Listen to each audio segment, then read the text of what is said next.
Let's have a war. Everyone knew a big war was coming. France wanted some stuff back that Germany had taken from it.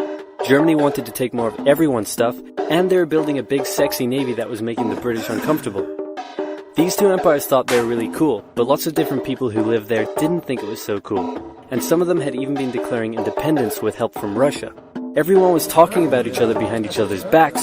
Throw in the fact that military technology had come a long way since the last major war, and suddenly everyone was pretty eager to beat each other up. In this area of Austria-Hungary lived some Serbs and Bosnians who hated living in Austria-Hungary. So the Austro-Hungarian Archduke Franz Ferdinand goes there for a nice drive in an open-top car with his car's route published in advance.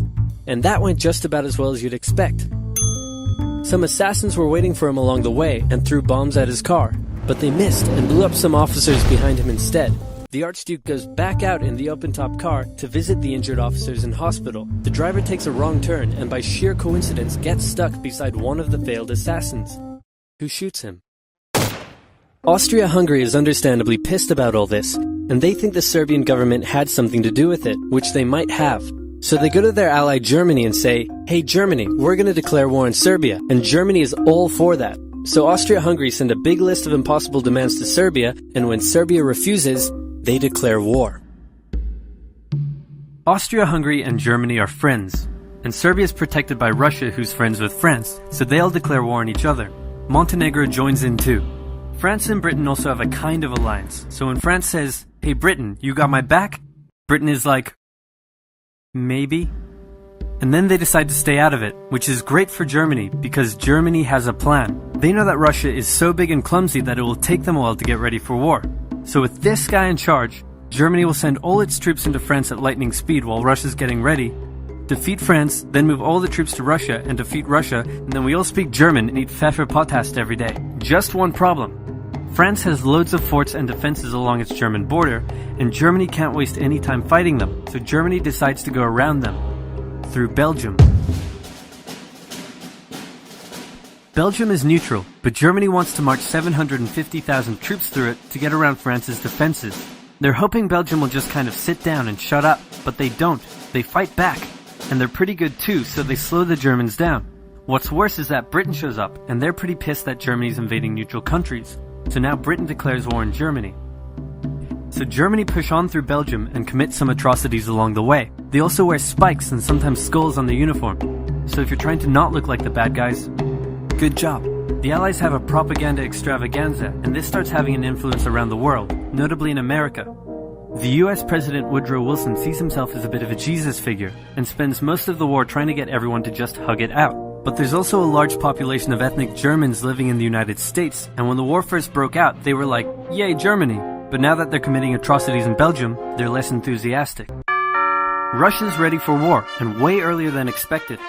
Hey Austria-Hungary, can you get on top of that? Oh yeah, sure, we've got this. Nope. So Germany has to send some troops back to the east to defend against the Russians. The chief of staff of the Austro-Hungarian army is this guy, and although he is handsome, he turns out not to be the best military strategist. Austria-Hungary constantly ignores Germany's advice, and then comes running back to Germany whenever they get in trouble. Austria-Hungary even gets its ass kicked by tiny Serbia, who repels all their invasion attempts at the start of the war. It's better news for Germany in the north though, where they almost completely wipe out the Russian Second Army. Back on the Western Front, the Germans continue advancing and are in sight of Paris. At this point, anyone would be forgiven for thinking the Germans were going to get that quick victory after all, but then things start to go wrong. With both sides stuck in a hard stalemate, they knew this war wasn't going to be about taking territory, but about simply wearing each other down. The Allies had plenty of men to expend from its overseas dominions, and the British also started a naval blockade, so Germany couldn't import stuff, like food. Neither side really wanted a long grueling war though, so they both thought of ways to break the deadlock on the Western Front. Idea number one, new frontiers. When the war first broke out, Australia was quick to take German New Guinea. The Allies also quickly jumped on Germany's colonies in Africa, and particularly in German East Africa, locals were enlisted as soldiers and carriers by both sides, leading to a tragic loss of life for the native Africans. Some new combatants entered the war as well. The Allies' new friends were Italy and Japan. Japan was busy building itself an empire, so it was more than happy to take away German islands and colonies in East Asia. Italy actually had an alliance with Germany and Austria-Hungary before the war, but after some tense relations, and then the Allies promising to give them some of Austria-Hungary's stuff, they switched sides. Italy opened up a front in the mountains here, but like everyone else, they were stuck in stalemate for most of the war. The Central Powers' new friend was a struggling empire in the Middle East. The Ottomans were divided on whether to actually join the war or not, since they had been exhausted by the recent Balkan Wars. Some of the politicians who did want to join went off on their own and fired some shells at Russia, and then came back and said, "Whoops, looks like we're at war now."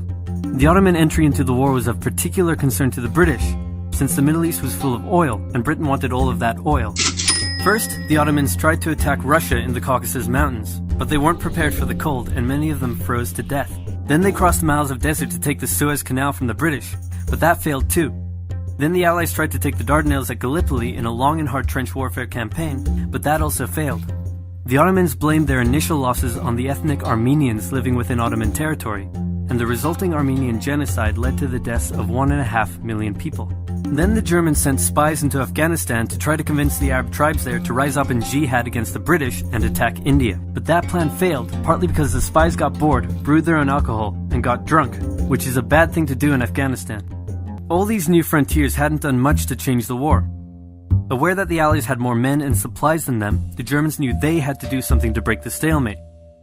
Before the war, there was a big conference that set out the rules of modern warfare. No chemical weapons, no killing civilians. Basically, don't be jerks. The Germans held a meeting and decided to be jerks.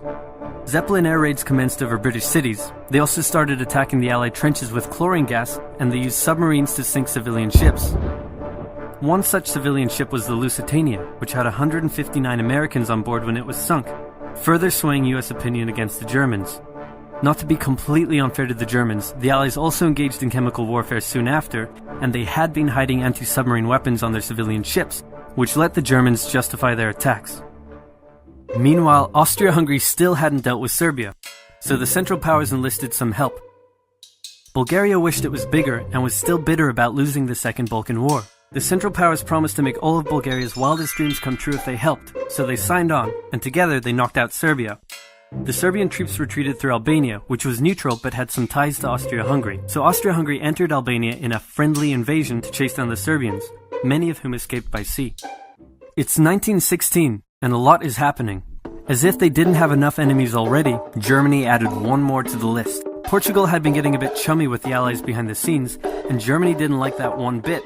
Around the same time, the only sea battle of the war happened. Both sides had a new powerful class of battleships called dreadnoughts, but they were so expensive to build that neither side wanted to risk losing them in a battle, so they kept them in port, except for one time when they had a big fight and a bunch of them got damaged, so they didn't try that again. The UK started conscripting men to the army, so they had plenty of reserves, which is just as well because the Western Front was about to get brutal. The longest and one of the bloodiest battles of the war started when the Germans launched an attack around the French city of Verdun. The French defended it desperately, leading to hundreds of thousands of casualties. Under pressure, the French called on its allies to do something to draw the Germans' attention away, so the British started their own long and brutal fight, the Battle of the Somme, with 60,000 British casualties on just the first day. It was also here that the British first used one crazy brand new piece of sci-fi technology. The Russians had been getting pushed back further and further into their own territory, but in response to the French call for help, they began a huge offensive, and did really well until they ran out of supplies and got stuck. Seeing how well the Russians had been doing, Romania decided now would be a great time to jump in and win the war, and then they got pounded. The Greeks were fighting amongst themselves about whether to join the war or not. The king liked the Central Powers, while the Prime Minister wanted to join the Allies. After a brief national schism, during which the country split into two, the king finally abdicated and the country reunited. With Allied help, they began a new offensive. In the Middle East, Russia was pushing into Ottoman territory from the north. The British had also made a landing in Mesopotamia to protect Persia's oil fields, and they had also sent a small army up the Tigris River to try to take Baghdad, but the army got sieged in the town of Kut along the way, and eventually surrendered. A new offensive was launched from the south with all-out desert warfare. The offensive was aided by one famous British officer, better known as Lawrence of Arabia, who helped lead the Arab tribes in a revolt that wreaked havoc on the Ottoman supply lines. By the time 1917 rolled around, everyone was exhausted. There were mutinies in the French army, the German populace was starving, and the war had drained all of Russia's supplies. There was no clear winner, and it was still anyone's war. The only question now was, who was going to break first? And the answer was Russia. Tired of not eating, and mad that a crazy magic homeless guy was calling some of the shots, there was an uprising in Petrograd complete with riots and strikes. The riots turned into a full-scale revolution, and a new government overthrew the Tsar. Then a few months later, the Bolsheviks overthrew the new government, and they pulled Russia out of the war. This was great news for Germany, who now only had to focus on the Western Front. But there was still one problem. The pesky United States of America was looking increasingly like it was going to join the war. America had been selling supplies to the Allies throughout the war and was getting super rich off the back of it, meaning it was in fantastic shape and was dangerous to the Germans. So Germany sent a telegram to Mexico saying, "Wouldn't it be crazy cool if you guys attacked America?" But the British intercepted the message, showed it to the Americans, and that was the final straw. American troops began shipping out to Europe. This was terrible news for Germany, and they knew their only hope now was to force France and the UK to surrender before the fresh American troops arrived. It was now or never, so they started one final attack. They converged their troops and hit hard at the Somme and pushed the Allies back. They hit a second time further north, then again and again. With each hit, the Germans were spending more and more resources, while the Allies were getting better and better at repelling their attacks. By the fifth punch, the Allies held the line and even pushed back. With American troops now arriving in larger numbers, the Allies launched a counterattack, and that was it. The Central Powers were being pushed back on all fronts. Bulgaria collapsed first, followed by the Ottoman Empire, then Austria-Hungary, and finally on November 11, 1918, at 11 o'clock, Germany surrendered. At the peace treaty, Germany was forced to reduce its military, accept war guilt, and pay the bill for the war. After indescribable suffering and millions dead,